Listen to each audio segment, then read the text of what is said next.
87. Clara wanita simpanan. Malam hari, Clara mengerjapkan matanya. Kepalanya sedikit pusing karena seharian terus menangis. Dia bahkan tak sadar sampai tertidur dan ketika bangun langit sudah gelap. Clara melihat ponselnya. Ternyata ponselnya mati karena kehabisan baterai. Clara beranjak dari tempat tidur. Dia mencarger ponselnya dan pergi menuju kamar mandi. Dia butuh menyegarkan tubuhnya agar sedikit rileks. Selesai mandi, Clara memakai pakaiannya. Setelah itu dia keluar dari kamar. Clara pergi menuju dapur. Perutnya terasa lapar karena selesai pemakaman mendiang sang mama tadi siang dia tak memakan apapun. Bagaimana bisa makan? Meski perutnya lapar dia tentu tak berselera makan. Apalagi setelah kedatangan Papi Bram ke kediamannya. Clara membuat segelas susu dan seporsi sandwich. Selesai membuatnya. Dia duduk di meja makan dan menikmati makanannya. Tak lama Bibi datang mendekati Clara. Bibi meletakkan koper di atas meja, koper itu yang diberikan oleh Papi Bram tadi siang. Clara melihat koper itu. Dadanya bergemuruh melihatnya. Dia memang menyukai uang. Tetapi dia teringat kembali pada ucapan Papi Bram yang begitu melukai perasaannya. Papi Bram terus bicara. Merendahkannya tanpa memberinya waktu untuk bicara. Sebetulnya, Clara pun mengakui apa yang Papi Bram katakan memang kenyataannya. Tentang dirinya yang terus di samping Bram ketika tahu Bram menikah dengan Anita. Hanya saja, perasaan Clara sedang tak stabil. Jadilah dia terbawa emosi. Meski begitu, sebetulnya dia pun sudah berusaha bersikap tenang di hadapan Papi Bram siang tadi. Clara sendiri memilih bertahan dengan Bram. Karena anak yang dikandungnya. Sebelumnya, Clara sempat merasa ragu. Antara bertahan atau pergi meninggalkan Bram. Namun, kehamilannya yang membuatnya berpikir untuk meninggalkan Bram. Dia pun merasa berhak memperjuangkan keadilan untuk anaknya karena Bram juga ayah anak itu. Kenapa koper itu ada di sini? Tanya Clara. Bibi menatap Clara. Dia tahu Clara sepertinya tak suka melihat koper itu. Namun, ada yang mengganjal dalam hati Bibi yang sejak siang tak berhenti terus memikirkannya. Di mana ketika dia mendengar apa yang Papi Bram katakan tentang Clara yang menjadi wanita simpanan dari pria beristri, Non. Maaf sebelumnya. Apakah yang dikatakan orang tua itu benar? Apa Non memang menjadi wanita simpanan dari pria beristri? Tanya Bibi. Clara terdiam. Dia menghela napas dan menatap Bibi tak suka. Dia tak suka mendengar kata wanita simpanan. Karena kini dia adalah istri Bram, Bibi percaya pada orang tua itu. Aku bahkan tak peduli pada ucapannya. Terserah dia mau mengatakan apa. Ucap Clara. Bukan begitu. Non, Bibi pun merasa tak percaya. Tapi Bibi juga mendengar apa yang dikatakan orang tua itu. Bahwa Non tengah mengandung. Apa itu benar? Tanya Bibi cemas. Lagi-lagi Clara terdiam. Dadanya kembali bergemuruh. Kamu bekerja di sini. Bukan berarti berhak ikut campur masalah pribadi saya. Lakukan saja pekerjaanmu. Tegas Clara dan beranjak dari kursinya.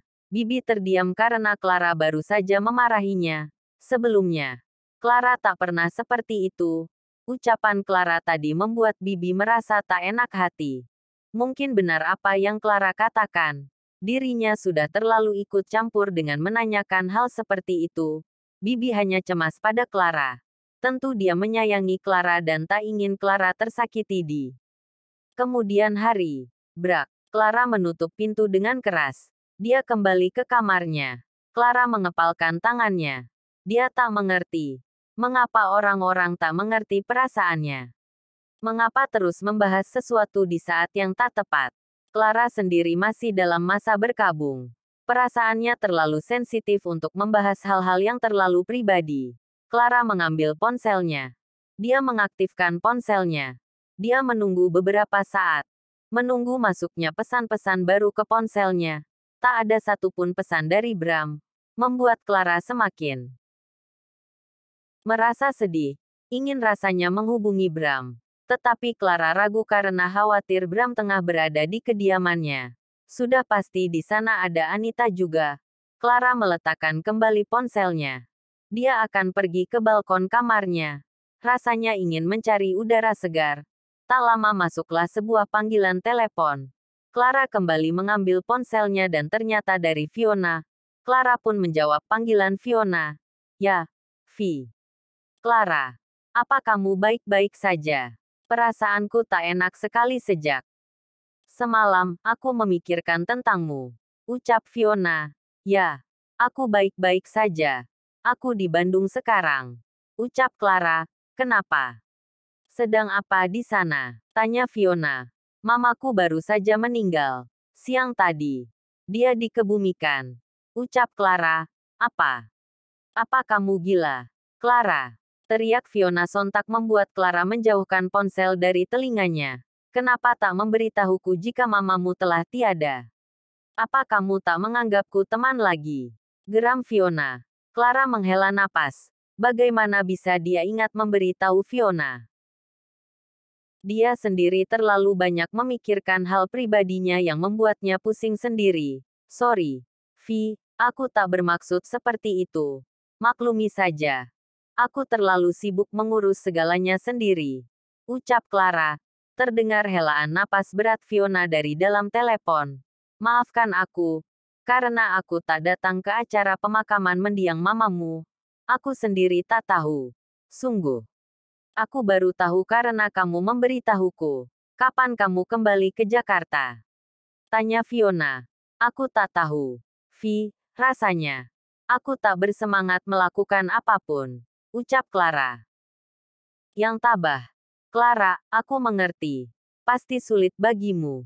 Jika besok kamu masih berada di Bandung, aku akan ke sana, tunggu aku.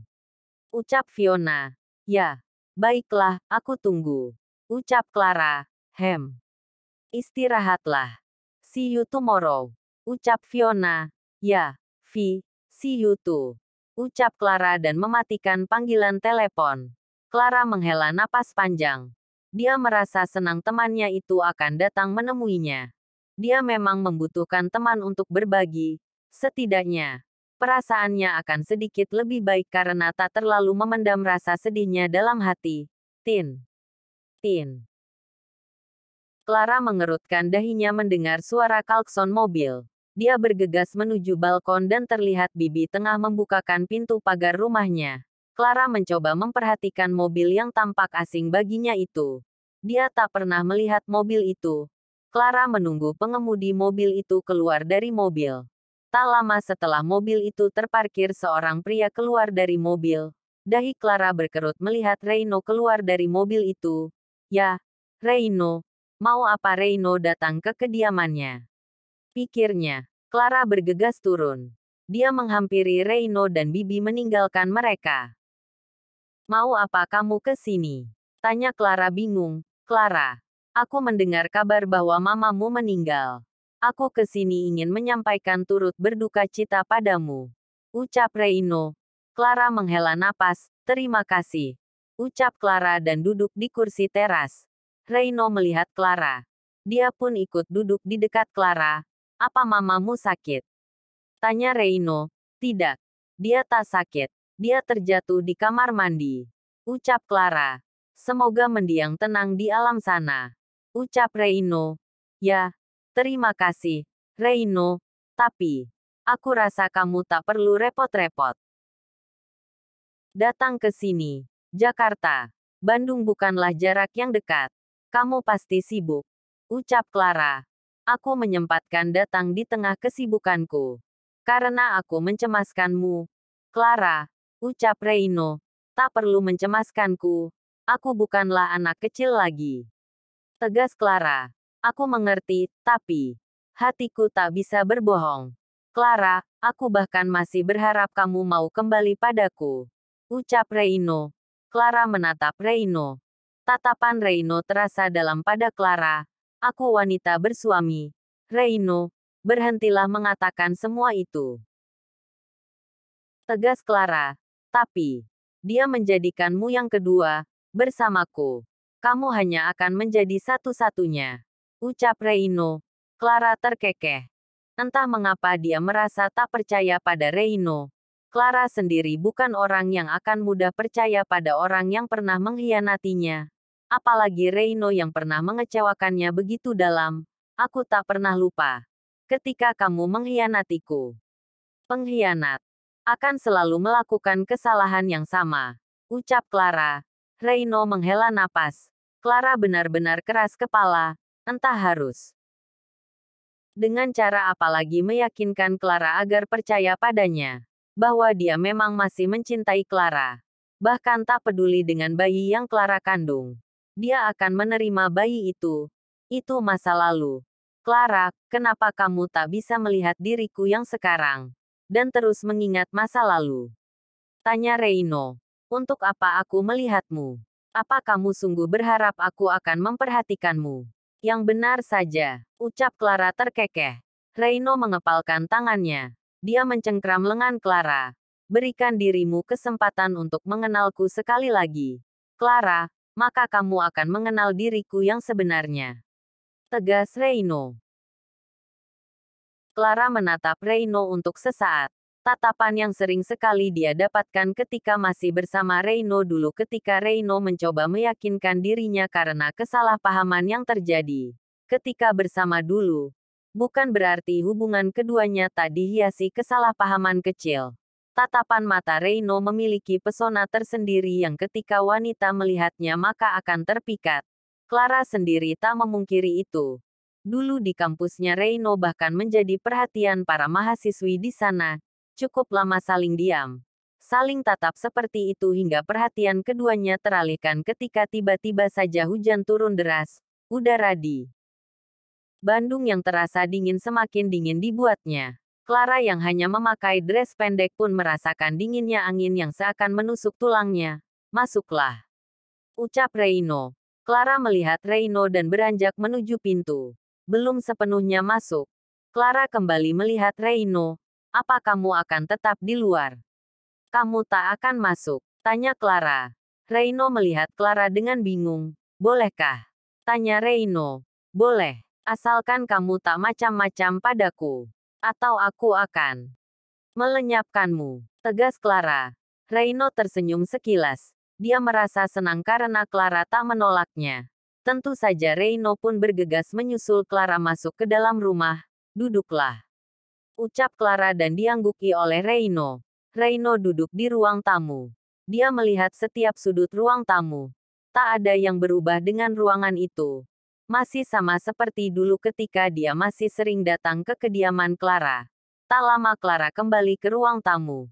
Dia meletakkan 2 cangkir minuman hangat di atas meja. Terima kasih. Ucap Reino. Clara tak mengatakan apapun. Dia mengambil cangkir minuman hangatnya dan memegangnya. Dulu. Terkadang aku ingin datang ke sini. Tapi.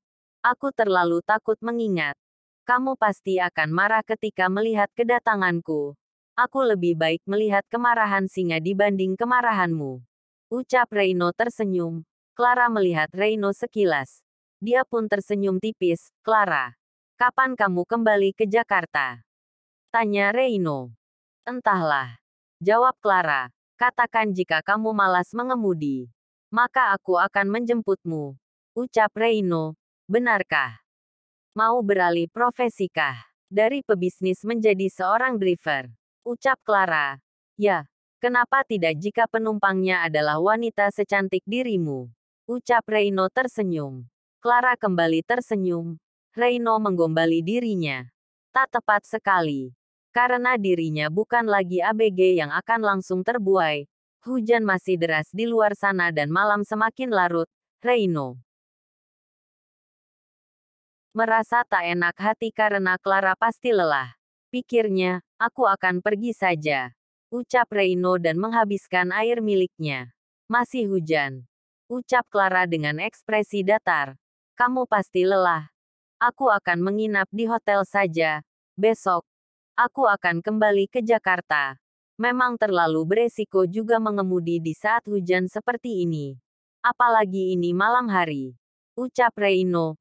Clara mengangguk dan mengantar Reino menuju teras. Reino terdiam untuk sesaat. Dia berbalik dan menarik Clara ke pelukannya. Clara yang terkejut pun hanya diam dan tak melakukan apapun. Jagalah dirimu, ucap Reino dan mengusap lembut punggung Clara.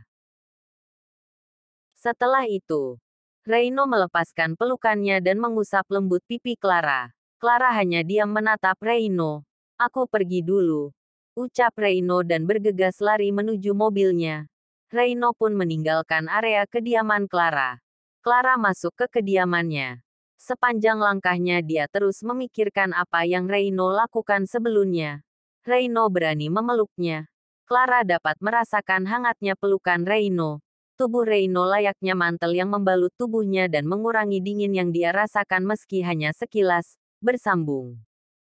Jangan lupa subscribe, like, komen dan bagikan ke teman-teman semua. Zangelnuts Novel.